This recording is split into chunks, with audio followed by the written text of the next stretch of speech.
저는 지난주에 여러분 지금 펴놓으신 14장 1절부터 9절까지 말씀으로 우리 성경에는 한 여인이 그렇게 되어 있지만 제가 그 동일 병행 문맥을 여러분들에게 소개하면서 마리아가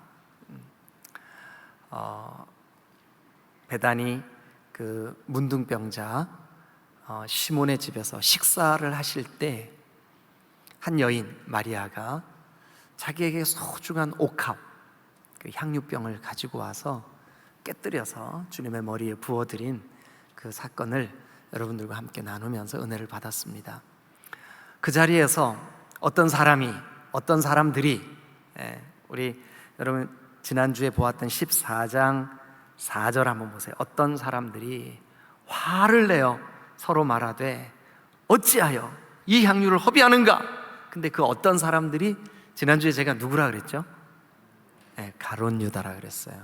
그게 요한복음 13장 1절 2절에 보면 선명하게 그 내용이 기록이 되어 있습니다. 자, 어쨌든 가룟 유다가 이제 막 그 옥합 깨뜨린 마리아한테 화냈던 장면까지 우리가 지난주에 살펴봤는데, 오늘은 그 바로 뒤에 이어서 나오는 본문입니다. 10절부터입니다. 10절에 보면 12 중에 하나인 가룟 유다가, 여러분 볼펜 가지고 계시면 가룟 유다가 거기 동그라미 한번 쳐보세요. 12 중에 하나인 가룟 유다가. 그런데 이미 가룟 유다의 이야기는 지난주부터 시작이 된 거예요. 왜냐하면 그 열받아서 화냈던, 제가 열받는다는 말, 이런 표현을 쓰는 게 좋지는 않지만 어쨌든 막 자기 생각과 다르게 아니 그 아까운 옥합을 왜 깨뜨려? 하고 막 화를 냈던 그 사람의 정체가 누구예요? 가룟 유다예요. 가룟 유다. 오늘 가룟 유다 이야기를 여러분들과 함께 나누려고 합니다. 이 이야기를 통해서 우리가 주의 말씀을 우리의 거울로 삼으면 참 좋겠어요. 여러분, 우리가 거울 앞에 서잖아요. 근데 그 거울에 우리를 비춰보잖아요, 그죠? 그래서 머리 모양은 괜찮은지, 혹시 얼굴에 뭐 묻지는 않았는지, 옷 매무새는 괜찮은지 돌아보죠. 우리도 주의 말씀을 들을 때 그냥 듣는 것이 아니라 그 말씀에 나를 비춰보는 거예요. 그 말씀에 거울 앞에 선 것처럼, 이 말씀에 이 사람 얘기가 혹시 내 얘기인가? 주님이 그걸 깨닫게 하시는가? 여러분, 오늘 그런 시간 되시기를 주님의 이름으로 축원합니다. 옆 사람에게 주의 말씀이 우리에게 거울입니다 하고 얘기 좀 해주세요. 주의 말씀이 우리에게 거울입니다. 자, 여러분, 이 유다라고 하는 이름은 이 성경이 기록될 당시에 굉장히 흔한 이름이었어요. 그래서 길 가는 사람들 뒤에서 유다야 하고 부르면 여러 사람이 누가 나 부르지? 하고 돌아보는 이름. 우리나라는 어떤 이름이 있을까요? 뭐 영자야, 성도야, 이거는 별로 없는 것 같아요, 그죠? 우리 교회에서도 성도는 저 혼자죠. 근데 이렇게 얘기하면 여러분들이 나도 성도인데 이렇게 하실 것 같은데, 어쨌든 이름으로 성도는 별로 잘 없더라고요. 그런데 그 당시에 유다라고 하는 이름은 굉장히 흔했어요. 그래서 이 유다라는 사람이 누구냐를 결정하기 위해서, 누군지를 정확히 알기 위해서 그 이름 앞에 그 사람이 출신 지역, 근데 가룟 유다, 그러니까 유다는 유다인데 어디에서 난 사람일까요? 가룟 사람 유다. 유다에 대한 몇 가지 정보를 여러분들께 먼저 말씀드리고 이 본문을 좀 시작하려고 합니다. 여러분, 예수님에게는 12제자가 있었죠. 근데 그 12제자들은 대부분 어디 사람들이냐 하면 갈릴리 주변 사람들이에요. 여러분들이 혹시 기회가 되시면 이스라엘 지도를 이렇게 펴놓으시면 갈릴리는 북쪽에 있어요. 지금은 수도가 다른 곳이지만 얼마 전까지만 해도 예루살렘이 수도였었어요. 당연히 예수님이 이 땅에 오셨을 때 하나님의 성전이 있었던 예루살렘, 대제사장들과 서기관들이 주로 활동 무대였던 예루살렘. 그 예루살렘이 뭐 그 이스라엘의 수도였고, 또 실제로 그 예루살렘에 많은 그런 사람들이 모여 살았어요. 그런데 이 갈릴리는, 그러니까 예수님의 그 대부분의 제자들이 12명 중에 11명이 갈릴리 출신들이었어요. 갈릴리는 시골이었고, 또 소외된 사람, 없는 사람, 눌린 사람들이 주로 피난 가듯이 가서 살았던 데가 어디냐 하면 갈릴리 주변이에요. 그래서 갈릴리 주변에는 대부분의 사람들이 못 배운 사람, 못 가진 사람, 그 이름이 알려져 있지 않는 사람, 그런 사람들이 사는 곳이 어디냐면 갈릴리였어요. 그런 사람들로 이루어진 예수님의 제자들 가운데 가룟에 사는 사람이 하나 나타났어요. 가룟. 이 가룟은 이 성경을 연구하는 학자들이 가룟이 그 옛날 지명 가룟 어디쯤 되는가 살펴봤더니, 이 가룟은 예루살렘에서 가까운 곳이에요. 유대인들에게, 이스라엘 백성들에게 가룟은 아주 선망의 대상이에요. 우리로 말하면 신도시, 혹은 부유한 사람들이 모여 사는 곳, 많이 배운 사람들이 모여 사는 곳 같은 이미지가 있는 도시였었어요. 그런데 거기 출신인 가룟 유다, 그러면 예수님의 제자 공동체, 그 그룹 안에서 이 가룟 유다는 어떤 위치였을까요? 사람들의 생각에 저 사람 그래도 우리보다 많이 배운 사람, 우리보다 이렇게 삶의 배경이, 백그라운드가 우리보다 훨씬 좋은 사람. 그래서 실제로 마태복음에 보면, 요한복음에 보면 이 가룟 유다는 예수님의 제자들과 예수님 그 공동체의 회계 업무를 맡은, 그러니까 돈 맡은 자였었어요. 여러분, 어느 공동체든지 간에 재정을 맡을 정도가 되면 그 공동체가 인정하는 사람이잖아요. 그죠? 그래서 이 가룟 유다는 자연스럽게 아마 다른 그 동료들보다 좀 그 좋은 곳 출신, 혹은 좋은 그 성장 배경, 이런 것 때문에 자연스럽게 그 공동체의 회계 업무를 맡은 사람이 되지 않았을까, 이렇게 생각이 듭니다. 자, 그런데 그런 그 가룟 유다가 지난주에 우리가 함께 나눴던 말씀으로 다시 한번 돌아가 보면, 자, 여러분 14장 4절 한번 보세요. 이제 3절에서는 향유를 깨뜨려서 부었어요. 근데 4절에서 어떤 사람들이, 제가 지난주에도 말씀드렸다시피 이 어떤 사람들이라고 하는 말을 요한복음은 가룟 유다로 말씀해 주고 있어요. 자, 요한복음 13장 1절과 2절, 자, 그리고 12장 4절과 5절 우리 이어서 한번 보겠습니다. 6월절 전에 예수께서 자기가 세상을 떠나 아버지께로 돌아가실 때가 이룬 줄 아시고 세상에 있는 자기 사람들을 사랑하시되 끝까지 사랑하시느니라. 그런데 그때 마귀가, 악한 영이, 더러운 영이 시몬의 아들 가룟 사람 유다의 마음에 예수를 팔려는 생각을 집어넣었어요. 자, 그러면 이 예수를 팔려는 생각을 마귀가 집어넣은, 마귀의 도구로 쓰임받은 그 가룟 유다 이야기를 조금만 더 성경을 확대해서 한번 보시자고요. 요한복음 12장 4절 5절 여러분들이 읽어주세요. 자, 시작. 제자 중 하나로서 예수를 잡아줄 가룟 유다가 말하되 이 향유를 어찌하여 300데나리온에 팔아 가난한 자들에게 주지 아니하였느냐 하니, 그 다음도요. 5절. 이렇게 말함은 가난한 자들을 생각함이 아니요 그는 도둑이라 돈꾀를 맞고 거기 넣는 것을 훔쳐가밀어라. 네, 요한복음은 가룟 유다에 대해서 아주 구체적으로 그의 이름을 언급해요. 마가복음은 어떤 사람들이 그 여자에게 화를 냈다, 그리고 그 여자에게 어찌하여 이걸 허비하느냐 이렇게 말했다고 소개를 하고 있지만, 요한복음은 그 장본인, 그렇게 화냈던 사람 누구라고 지금 우리에게 소개하고 있을까요? 가룟 유다라고 소개하고 있어요. 근데 뭐 때문에 그렇게 화를 냈대요? 돈 욕심 때문에 그랬다. 요한복음은 우리에게 그렇게 소개하고 있습니다. 자, 여러분, 어떤 일에 여러분들이 화날 때가 있죠, 그렇죠? 여러분들에게 한번 질문해 볼게요. 여러분, 뭐 때문에 화가 제일 자주 나세요?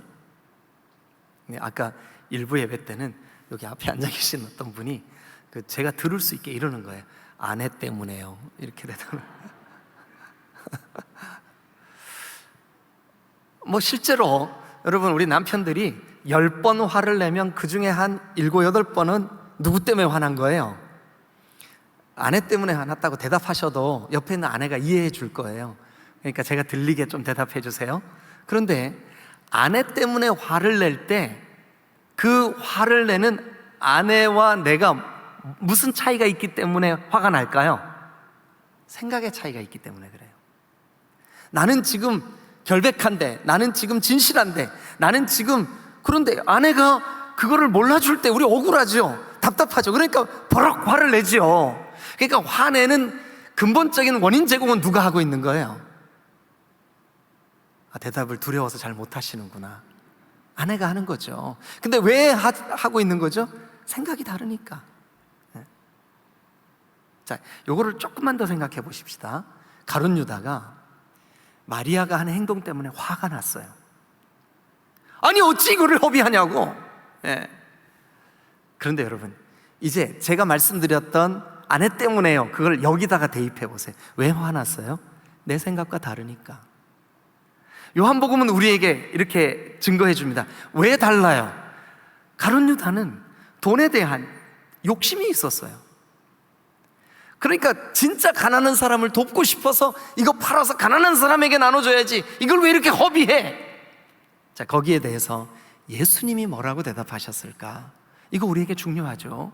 자, 마가복음 14장 예수님의 답변을 한번 들어볼까요? 6절, 14장 6절. 지난 시간에 나누었던 말씀이지만 우리 한 번 더 보시자고요. 자, 시작. 예수께서 이르시되, 잠깐만요. 누가 말씀하시는 거예요? 예수님께서. 뭐에 대해서요? 이 화가 난 가룟 유다에 대해서, 내 생각과 다른 것을 밖으로 분노라고 하는 표현으로 표출해낸 그 가룟 유다에 대해서 예수님이 직접 말씀하시는 거예요. 뭐라고 말씀하셨을까요? 가만 좀 둬라. 어찌하여 그를 괴롭게 하느냐. 이 여자가, 이 마리아가, 그가 나에게 좋은 일을 했다. 자, 이 핀잔.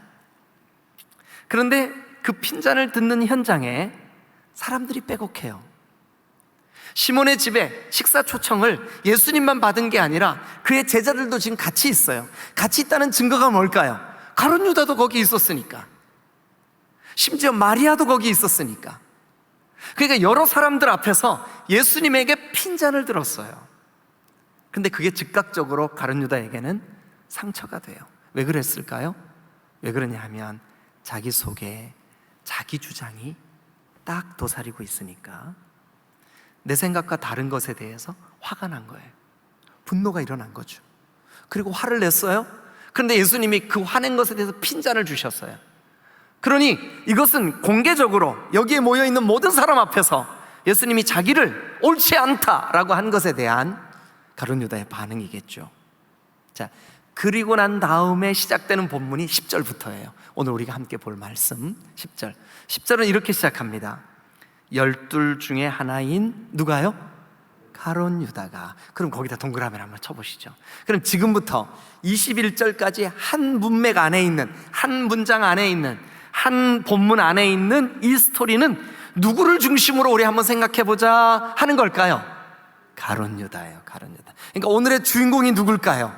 가룟 유다예요. 가룟 유다. 저는 이 가룟 유다에 대해서, 자, 10절이 이렇게 말씀하고 있습니다. 12 중에 하나인 가룟 유다가 예수님을 넘겨주려고 대제사장들에게로 갔어요. 그 예수님을 왜 넘겨주려고 했을까? 왜 팔아먹으려고 했을까? 예수님을 왜 배반하려고 했을까요? 자기 생각과 다르니까. 그럼 자기 생각과 다르다는 것은 그 가룟 유다의 마음 중심에 누가 자기를 주장하고 있다는 증거일까요? 자기 자신이. 그러니까 한마디로 가룟 유다는 자기가 자기 인생, 자기 생각, 자기 주장, 자기 감정, 자기 분노, 거기에 주인인 사람입니다. 자기의 주인이 자기 자신인 사람. 가룟 유다 이야기. 오늘 10절부터 21절은 이렇게 자기 인생의 주인이 자기라고 생각하는 사람, 자기라고 확신하는 사람, 내가 내 인생의 주인이지 라고 생각하는 사람, 그 사람의 이야기를 오늘 여러분들과 함께 나누면서 그런 사람들의 삶의 특징이 뭘까? 여러분, 저는 마가복음 1장부터 오늘까지 오면서 결코 짧지 않은 거의 1년 가까이 되는 이 기간 동안 끊임없이 메시지의 핵심이 뭐였었냐 하면 하나님이 오셨습니다. 그가 우리를 통치하십니다. 하나님이 오셨습니다. 예수 그리스도 하나님의 아들이신 그분이 이 땅에 오셔서 우리를 다스려 주십니다. 그가 왕이십니다. 그가 우리 인생의 주인이십니다. 이게 마가복음의 주제였어요. 그런데 아직 여전히 14장까지 왔는데 자기가 주인, 자기 감정이 주인, 자기 주장이 주인, 자기 속에 있는 탐욕이 주인인 사람이 소개되고 있어요. 누구예요? 가룟 유다예요. 그러면 오늘 이 말씀을 우리의 거울로 삼아서 21세기를 살고 있는 우리에게도 신앙생활을 하면서 신앙생활이 10년이 되고 20년이 되었고 30년이 되었지만 여전히 내가 내 인생의 주인으로. 여러분, 가룟 유다는 예수님의 12제자 중에 하나였어요. 예수님과 지난 3년이 넘도록 동고동락했던 사람이에요. 예수님의 사랑을 받았던 사람이에요. 그랬던 그도 자기 인생의 주인이 자기였을 때 이런 삶의 특징이 드러나거늘 하물며 오늘 우리의 신앙이 10년, 20년, 30년, 40년, 아니 태어날 때부터 예수님을 믿으면서 태어났다 할지라도 여러분, 자기가 자기 인생의 주인이면 우리도 가룟 유다와 똑같은 삶의 형태가 드러나게 될 줄로 믿습니다. 그래서 오늘 저는 여러분들과 함께 이 10절부터 21절 안에서 가룟 유다의 신앙 특징 혹은 삶의 특징, 이것을 살펴보면서 우리도 이런 위험이 있을 수 있겠구나. 자, 여러분, 자기가 자기 인생의 주인인 사람의 신앙 특징 첫 번째가 뭘까요? 10절 11절 우리 같이 한번 읽죠. 10절 11절 자, 다 같이 읽겠습니다. 시작. 12 중에 하나인 가룟 유다가 예수를 넘겨주려고 대제사장들에게 가매 그들이 듣고 기뻐하여 돈을 주기로 약속하니 유다가 예수를 어떻게 넘겨줄까 하고 그 기회를 찾더라. 자, 그러면 이 말씀을 거꾸로 한번 보시자고요. 자, 띄워져 놓으세요. 기회를 찾았어요. 무슨 기회를요? 넘겨줄 기회. 넘겨준다는 게 뭐예요? 예수를 판다는 얘기예요. 배반한다는 얘기죠. 그런데 어떻게 팔려고 하는데요? 돈 받고 팔려고 그래요. 그래서 그러니까 예수를 넘겨받으려고 하는 그들이 돈을 주기로 약속했어요. 누구한테요? 가룟 유다한테. 그러니까 가룟 유다가 지금 주님을 이용하고 있어요. 뭐로? 자기에게 돈이 생길 일로, 넘겨줄 일로. 여러분, 참된 신앙과 가짜 신앙의 결정적인 구분선이 어딜까요? 진짜 신앙, 진짜 예수님 만난 사람은 예수님의 뜻, 예수님의 거룩하심, 예수님의 그 계획, 예수님의 섭리 앞에 우리의 뜻과 달라도 순종하고자 합니다. 그래서 참된 믿음의 특징은 순종에 있습니다. 예수님 자신도 하나님 아버지께서 이 십자가에 쓴 잔, 그 저주스러운 고난에 쓴 잔을, 하나님의 그 저주를 쏟아붓는 그 현장에 예수님의 고난을 요구하실 때 이렇게 말씀하셨습니다. 겟세마네 동산에서 아버지, 내 뜻대로 하지 마시고 아버지의 뜻이 이루어지기를 원합니다. 내 뜻대로 하지 마시고 아버지의 뜻이 이루어지기를 원합니다. 참된 신앙입니다. 진짜 우리가 예수님을 믿는다는 것은 더 이상 내가 내 인생의 주인이 아니라 예수님이 내 인생의 주인이라고 고백하는 겁니다. 그런데 가짜 신앙, 이렇게 가룟 유다와 같은 신앙, 자기가 주인인 사람의 신앙, 자기가 주인인지도 모르고 착각하면서 나 예수님 믿고 있어 라고 생각하는 사람들, 가짜 신앙. 이 가짜 신앙의 특징은 뭐냐 하면, 잘 들으시길 바랍니다. 주님을 이용하는 신앙입니다. 자기가 주인이기 때문에 주인을 이용해서 내 욕구를 채워주는 거죠. 여기 지금 가룟 유다는 욕심이라고 하는, 돈이라고 하는 자기 욕구를 채움받으려고 해요. 어떤 사람들이 가룟 유다를 미화시키기 위해서 여러 가지 방법으로 연구한 사람들이 있었어요. 그 사람들의 주장에 의하면 가룟 유다도 할 말이 많았을 거다. 왜냐하면 가룟 유다도 메시아를 기다렸고 그 시대를 구원할 구세주를 기다렸는데, 아니 예수님이 오셔서 하시는 일이 저 로마를 정복하고 로마의 그 군사력을 끄뜨리고 이 백성들을 자유를 줘야 될 거 아니냐. 그런데 그걸 기다리던 가룟 유다가 얼마나 실망했겠냐. 그러니 이 가룟 유다 정당하다, 이렇게 주장하는 사람들이 있어요. 그런데 그것은 가룟 유다의 생각이고, 하나님의 뜻은 자기를 희생제물로 내어주셔서 대속의 죽음을 맞이함으로 모든 믿는 자의 구주가 되시는 게 주님의 뜻이었어요. 그런데 가룟 유다는요, 주님을 이용해서 나도 이 시대에 권력가가 한번 돼봐야지, 내 이름도 한번 높아져 봐야지. 결국 그것이 안 되니까 지금은 돈이라도 내가 좀 챙겨봐야지. 여러분, 여러분들의 신앙은 어떠십니까? 저 가룟 유다 이야기는 나랑은 좀 상관없어. 아니요. 만약 21세기를 신앙생활하고 있는 저와 여러분들 속에 예수님을 이용해서 내가 원하는 것을 구하려고 하면 그것은 주님을 이용하는 신앙, 가짜 신앙이에요. 반대로 주님의 뜻이라면 나에게 환난이 있어도, 고통이 있어도, 내가 이해하지 못하는 내 생각을 거꾸로 들어야 하는 상황 속에서도 내 뜻을 겸손히 내려놓을 수 있는 신앙, 그거는 진짜 주님이 나의 주인이 되는 신앙이에요. 자기가 주인인 신앙의 첫 번째 특징은 뭐냐 하면 주님을 이용하는 신앙입니다. 여러분, 냉정하게 여러분들의 신앙을 한번 되짚어 보세요. 나는 과연 주님을 이용해 먹고 있나? 내가 주님께 순종하려고 하는가? 여러분, 우리가 예수님을 나의 구주로, 나의 주님으로, 나의 하나님으로 고백한다는 것은, 아니 복음이 진실되게 나에게 깨달아졌다는 것은 나 주님께 기꺼이 순종하겠습니다, 주님이 내 삶에, 내 인생에, 내 감정에, 내 주권에 모든 것의 주인이십니다, 이 고백이 없으면 정말 예수 믿는 게 아닙니다. 우리의 신앙은 연륜 때문에 깊어지는 게 아닙니다. 연륜 때문에 풍성해지는 게 아닙니다. 50년, 60년 예배당을 출석했어도 진실되게 주인의 자리가 바뀌어야만 합니다.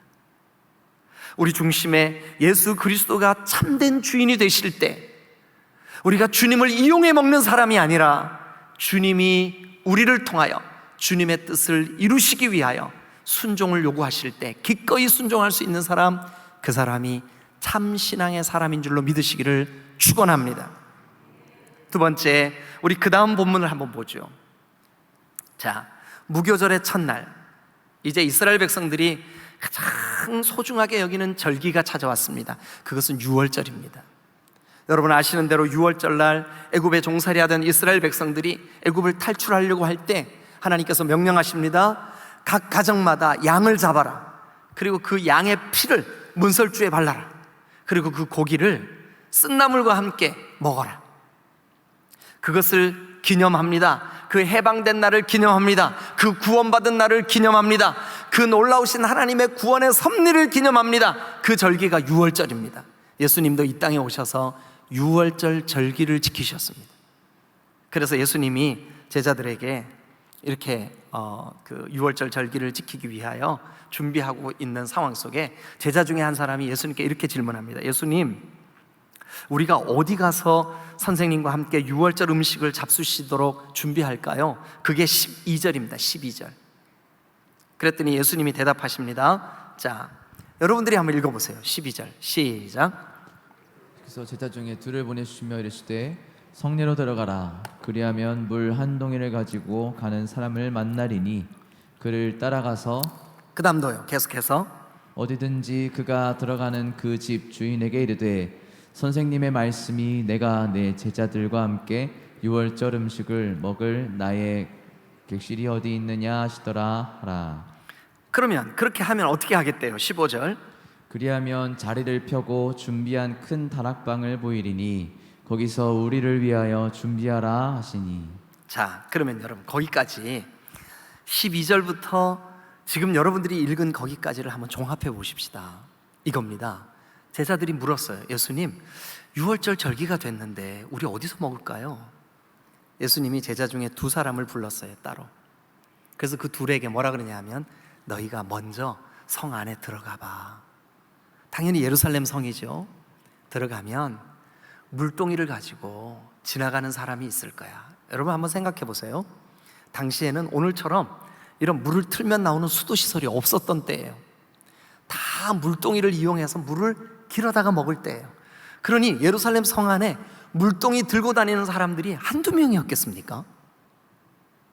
그런데 이 두 제자가 예루살렘 성에 딱 들어가면 바로 동이를 가지고 가는 사람 만날 거야. 그 사람이 가는 데를 뒤따라가 봐. 그래, 이 두 제자가 뒤따라갔어요. 그래, 그 사람이 어느 집에 들어가는 거예요. 예수님이 그 집 주인을 만나. 그 주인에게 우리 선생님이 말씀하시기를 이 집에 우리를 위하여 준비된 주님의 방, 선생님의 방이 있다고 그러시는데 그 방이 어디요? 그러면 그 주인이 대답도 안 하고 방으로 안내할 거야. 그럼 그 방에서 우리 먹자. 아니, 예루살렘 성에 들어가면 물동이 들고 사람이 지나갈 줄 어떻게 알았을까요? 그 사람을 따라가면 어떤 집에 들어갈 줄 어떻게 알았을까요? 그가 주인이 아니라 그 주인에게 이렇게 하라고 말하는, 어떻게 알았을까요? 여러분 생각에는 어떻게 아셨을 것 같아요? 여러분, 예수님은 하나님의 아들이시기 때문에 전지하십니다. 다 아시는 거예요. 예수님이 모르시는 건 없어요. 당신이 지금 온 인류의 죄를 위하여 십자가를 져야 할 것도 아세요. 믿는 모든 사람들의 구주가 되실 것도 아세요. 누구든지 나를 믿으면 죄 용서받을 것도 다 아세요. 그러니까 잠시 후에 되어질 이 성 안에서의 이 스토리도 다 아세요. 그러면 그 똑똑한 가룟 유다, 지난 3년 넘게 예수님을 따라다니면서 예수님이 하시는 일, 하시는 행동, 하시는 말씀 모든 걸 다 보았던 이 가룟 유다, 만약 단순하게 이분이 도대체 누구길래 이런 것까지 다 아실까, 이렇게만 생각했더라도 주님이시구나 이렇게 했을 텐데, 이 사람 생각에는 자기가 너무 많아. 자기 생각이 너무 가득해. 자기 주장이 너무 가득해. 자기 고집이 너무 가득해. 자기가 주인이에요. 그러니까 주님이시라는 증거가 드러날 만한 행동을 하시고 말씀을 하시고 일을 하셔도 주님이라고 보여지지가 않는 거예요. 자기의 생각과 비교하는 거예요. 자기 생각만 계속해서 그 주님을 추적해 가는 거예요. 여러분, 그러니까 주님이 절대적인 전지하심을 보여주고 있는 이 사건 속에서 가룟 유다는 이분이 주님이라는 것을 발견하지 못하고 있는 거예요. 깨닫지 못하고 있는 거예요. 여러분 잘 들으세요. 자기가 주인인 사람은 주님이 우리에게 주시는 간증, 이건 명백히 주님이 하셨어 라고 하는 일들 속에서도 참된 주님을 알아보지 못합니다. 야, 저 사람은 목장 예배만 들을 때마다 저 사람이 일주일에 한 번 이상씩 주님을 경험하나 봐. 어떻게 저렇게 살 수가 있지? 저분은 정말 입만 열었다 하면 주님 얘기야. 어떻게 저럴 수가 있지? 여러분, 하나님 살아계십니다. 오늘 여러분들의 삶 속에 일하십니다. 우리가 겸손히 내 인생의 주인이 내가 아니라 주님이 주인입니다 고백하면 우리의 삶을 한 걸음 한 걸음 인도하시는 분이 주님이신 줄로 믿습니다. 얼마든지 주님 경험할 수 있습니다. 그 주님을 경험한 스토리를 얼마든지 간증할 수 있습니다. 그런데 왜 주님을 알아보지 못하냐? 왜 주님을 경험하지 못하냐? 왜 주님이 주님이신지를 알지 못하느냐? 간단합니다. 자기가 주인이니까. 자기 잣대, 자기의 그 주장, 자기의 감정, 그것이 자기를 온전히 주관하고 있기 때문에 주님이 일하시는 그 사건을 주님이 일하신다고 볼 수가 없는 거예요. 믿지를 못하는 거예요. 깨닫지를 못하는 거예요. 지금 주님이 전지하심을 보여주고 있는데도 가장 측근에서 그 광경을 바라보고 있으면서도 주님이라는 사실을 깨닫지를 못하는 거예요. 얼마나 안타까운 일입니까? 왠지 아십니까? 자기가 자기 인생의 주인이기 때문에 그렇습니다. 마지막 세 번째, 우리 17절부터 또 말씀을 한번 같이 읽어보죠. 17절부터. 자, 17절 읽어주세요. 시작. 저물매 그 12를 데리시고 가서, 저물매, 이제 날이 저물었어요. 그 준비된 다락방, 전지하심으로 미리 아셨던 그 다락방에 제자들과 함께 들어가셨어요. 그래가지고 18절 다 앉았어요. 그리고 유월절 음식을 드시고 계셔요. 먹을 때 예수님이 음식을 먹고 있는 그들에게 정말 충격적인 말씀을 하십니다. 무슨 말씀을 하시냐 하면 너희 중에 한 사람이 나를 배반할 거야. 너희 중에 한 사람이 나를 팔 거야. 베드로처럼 승질 급했던 사람들은 아마 막 먹고 입에 제가요? 저는 아니죠. 아마 이랬을 거예요. 알아들으셨어요? 여러분들도 한번 해보시죠. 저는 아니죠. 자, 그 다음에 그 말씀이 있어요. 19절 그들이 근심하며 하나씩 나는 아니지요 하고 말하기 시작했어요. 그런데 우리 예수님이 여러분 더 충격적인 말씀을 이렇게 하십니다. 그들에게 이르시되 12 중에 하나 곧 지금 나랑 같이 그릇에 손을 넣는 그 사람이 나를 팔 거야. 근데 마침 그때 하필이면 가룟 유다가 그 그릇 속에 손을 예수님과 동시에 집어넣고 있었어.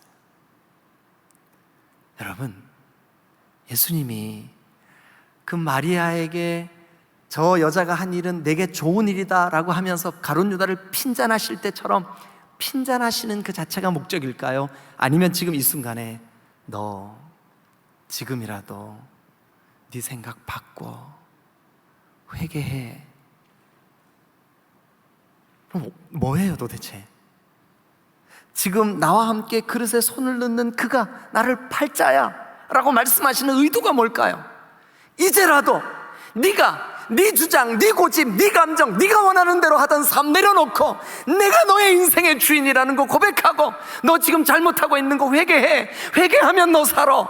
회개하면 너 괜찮아. 여러분, 그 증거가 21절에 보시면 인자는 자기에 대하여 기록한 대로 가거니와 인자를 파는 그 사람에게는 화가 있으리로다. 그 사람은 차라리 나지 아니하였더라면 자기에게 좋을 뻔하였는데. 여러분, 자기가 자기 인생의 주인이에요.